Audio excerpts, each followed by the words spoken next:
Hey guys, welcome back to another armor review. Just like last time, we're just going to quickly go over the recent content drop, sort of an impromptu video. Like last time I did this video, there's not much to say on the weapon side of things. They all look really cool. I love the green colors on the scavengeable set, and I love the color palette they use for the Battle Pass set. The Battle Pass set also has lots of depictions of different medieval art styles, and I'm pretty sure there's things like dragons or basilisks or something. I really don't know, as I'm more of an arms and armor kind of guy rather than artistic depictions kind of guy. Anyways, let's talk about probably the biggest drop when it came to the armor. That would be the new Centurion armor. Also, a face reveal for Centurion as well. God damn, is that one handsome man. Semi-homoerotic notions aside though, looking at this high-res screenshot of one of the armor sets, they really did well in my opinion. Obviously the biggest thing we have here is the traditional Galea, or also known as the Roman legionary helmet, which really all that entails is no face mask. I never thought we would get a Centurion face reveal, a surprise to be sure, but a welcome one. Besides that, if you look closely enough, you can see the cheek plates are actually fastened together. This is a fantastic attention to detail, and you'll see they have another variation of this concept when we look at the other sets. Now you can see for each set they all use the lorica musculata that we talked about in the Centurion analysis. If you haven't seen that yet, go ahead and watch that video in the top right corner to get caught up. Otherwise, you might have remembered me talking about how the lorica musculatas were a bit too ornate for what you might want to bring into battle, in my opinion. So it's nice that they decided to take a more grounded design that doesn't make it seem too far-fetched. Unfortunately, because this is ripped straight from the stream and they went very quickly over each armor piece, we may have not gotten a chance to look at all the fine details of each one. So we're just going to have to work with what we got until I can actually unlock them all and then look at them myself. I am planning to get all these cool armor pieces when the new season drops, by the way, and I will most likely be streaming it on that day. I'll talk more about that at the end of the video though. Let's go over each set, more specifically the helmets, starting with the first one. We can see that the cheek plates are fixed on this helmet and it has a very ornate design to it. I don't know much about this one, but it could be like those helmets of the early Republic Rome where some soldiers had helmets that had mixed inspiration from other cultures like those of the Greek.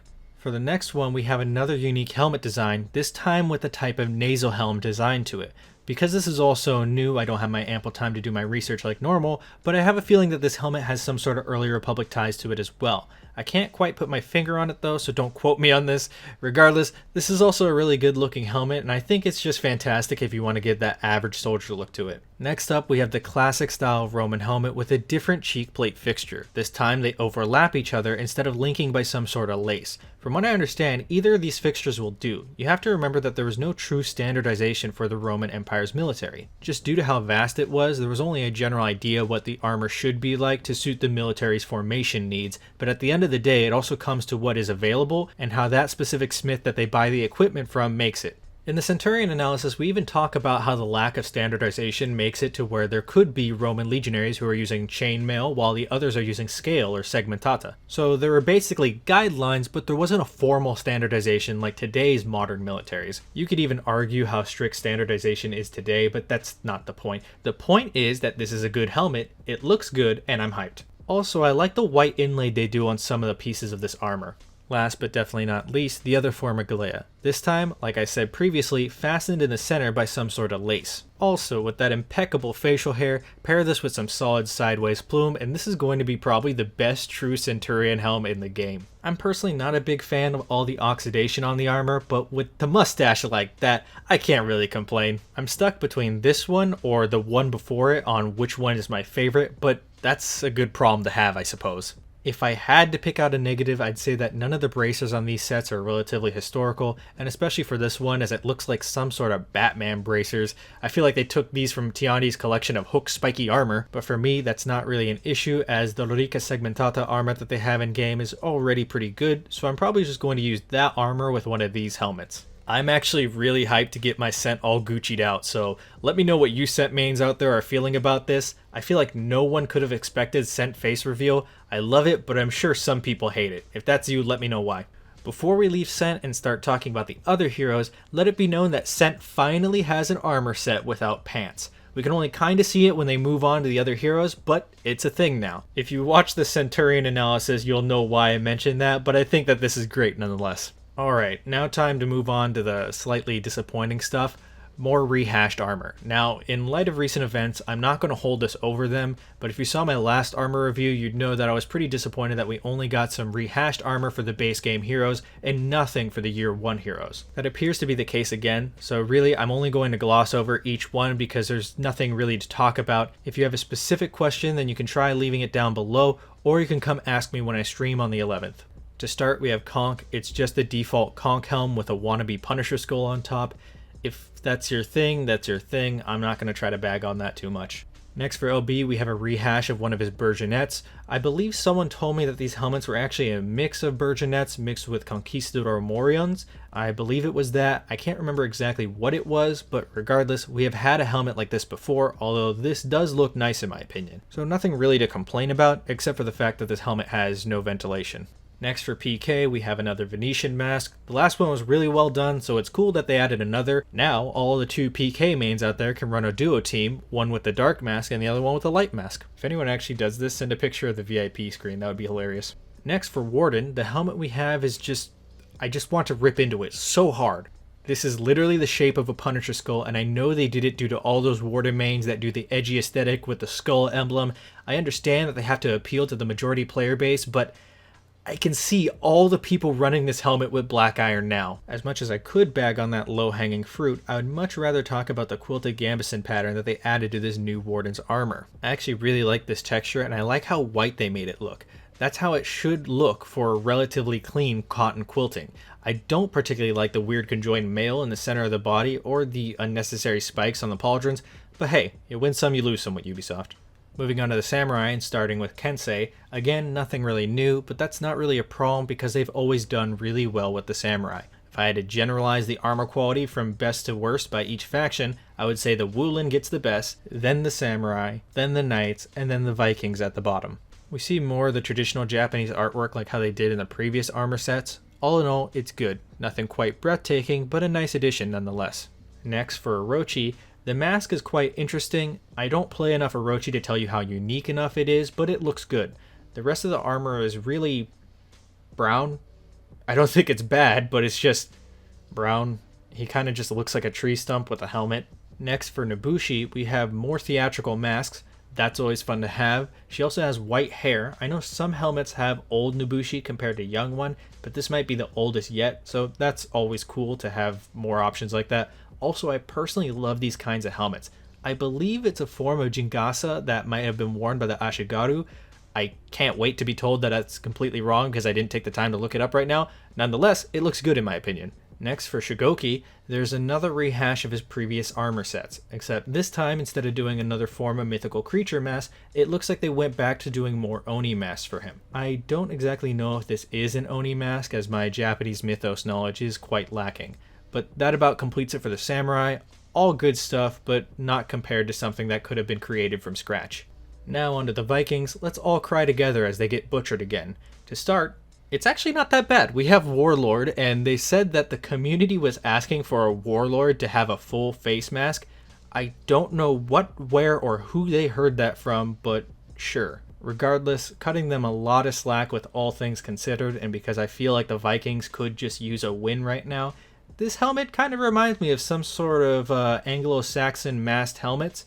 I know that might not be a one-to-one comparison, but when talking about the line structure and the overall shape of it, that would be the closest thing that it reminds me of, especially when trying to relate it to Vikings. It's a little bit of a stretch, but I don't care. Also, this does look pretty cool as well. Next we have Valkyrie. This helmet just looks off to me. I don't know what it is, but it just looks like the skull is too small, and then there's just a bunch of dead space where the mouth is. I don't know. Next we have Berserker. This isn't really anything new, although I don't play enough Berserker, so I might be missing something here, but I'm pretty sure these are all just stuff that they've had in different colors. Next we have Raider, and I love that we're seeing this type of helmet again with the full face mail and these designs on it. The helmet is really well done in my opinion. Then it just clashes so hard when it's almost like a completely different person from the neck down. You have an ornate and articulated helmet that can help portray the finer things of Norse culture, and then it just switches to a shirtless hobo with shoulder pads that don't fit. I really do hope that every hero in the roster gets a brand new armor set that almost redesigns their aesthetic, especially for the Vikings. I know a lot of Viking mains out there have been waiting for something like that, and it would almost make the entire year 4 a disappointment if they didn't do that by the end of the year. Moving on to the last faction, we have the Wulin. As always, they got absolutely fantastic sets of armor, and let's start with Tiandi. As you can see, Tiandi has a rehash set of the previous set of armor they got, but this time it has a winter style helmet. China can get really cold, so I love that they incorporated some sort of fur-lined helmet to show that. We also see that this previous style plate armor now has a hexagonal design to it. I'm fairly certain this is a design and it's not actually made out of hexagonal pieces, as we have seen engraved designs like this before in things like the Gujian sword when we talked about that before. Feel free to correct me if I'm wrong though. Next we have Shaolin, and this is a redesign of one of Shaolin's older armor sets, oddly enough. In my opinion, this is probably the weakest out of all the Wulin sets, but considering that it's the Wulin, that's not really saying much. I don't have really much else to say about it though, as I'm sure there's some cultural stuff that's flying right over my head right now. Next we have Nusha. The armor set she got last season I absolutely loved. It made her probably the most armored assassin in the game, and it just looked badass. Unfortunately, they decided to redesign one of her older armor sets, so that is unfortunate for me, but this still looks pretty good nonetheless. Next we have Zhang Jun, and this is probably going to be my most favorite armor set for him. Unfortunately, I do not play Zhang Jun enough, so maybe there's some other stuff that I don't know about, but as far as I know, this is pretty unique. So what strikes me the most about this is what's colloquially called the mountaintop scale style of armor. How they particularly have it portrayed here isn't really the proper way of actually using it, but this style of scale is so unique in Chinese style of armor that I personally believe that every Wulin should have at least some form of this armor for at least one set. That's it for this set of armor, and you may have noticed the year 3 heroes were hanging out with the year 1 heroes on the No Armor Club. Well, that might be because we're getting another armor set coming back for a limited time with Test Your Metal coming back. We're only going to go over the armor that they show. To start, we have Black Prior. They used the Sacramento Mortis helm and then gave it a gold grille. I already went into my thoughts on the original helmet during my Black Prior analysis. Besides all of that, it's more black and gold armor, so that's cool, I guess. I would actually use the entire set, including the helmet, if it weren't for the fact that I just don't like the torso piece. I prefer the one that looks more like a surcoat, but that's just me. Next, we have Hitokiri. I think this is probably some of the best armor for Hitokiri, and I use the term armor loosely. This hero doesn't really have formal armor, but at least this looks visually appealing in my opinion, so I'll probably try to pick this one up even though I don't play Hitokiri at all. Next, we have Jormungandr, and it's just a goth version of Jormungandr. Nothing particularly noteworthy from what it seems. Next, we have the Wulin, and you best damn believe that they had the most work put into them. I don't know what it is when it comes to the Wulin and Ubisoft, but they love this faction. While everyone else just got recolored armor, the Wulin almost got a redesigned armor like those of the previous sets. Going over all of them at the same time, as I pretty much have the same remarks to say about them as a whole, we have some interesting face paint that will come as a concurrent theme throughout each one. Now, from what I could tell, these face paints are meant to resemble the face paints of the Chinese opera. The specific colors are what are supposed to signify the characteristics of the role they're trying to portray. In this case, the colors are mainly white and black. The white signifies evil or treachery, the black is meant to resemble ferocity, valor, or roughness. So what I gather from this is the paint is meant to resemble someone of ferocious evil doing. That would go well with the theme of these armors being tied to Apollyon. Even with these headgears aside, these armors look pretty fantastic in my opinion. I think that about covers it for armor. I know we finally received the long-lost Mythical Centurion rework. Luckily for me, the animations themselves haven't changed from what I've seen, so that means that the original analysis should still work. Still have to try it out for myself just to make sure though, which is a good segue into me trying out the rework live. If you want to see me play the new Centurion, get the new armors for him, and or just talk, ask me questions, or pester me about why I haven't started working on Gladiator Part 2 yet, I will be streaming here on YouTube at around noon Pacific Standard Time on the 11th. I'm probably going to be playing as much Test Your Metal as I can while it's here. I think it's overall going to be a good time, and hopefully this is a strong start to an even more content-filled season. Well, that's all I got for this one. Sorry it isn't completely thorough analysis or anything like that, but if you enjoyed it, then hitting the like button is much appreciated, and if you want to see more videos like this, then subscribing would be your best option. If you have any questions, comments, concerns, or favorite armors you want to mention, go ahead and leave them down below. Besides that, thank you for watching, and I hope you have a great day. Peace.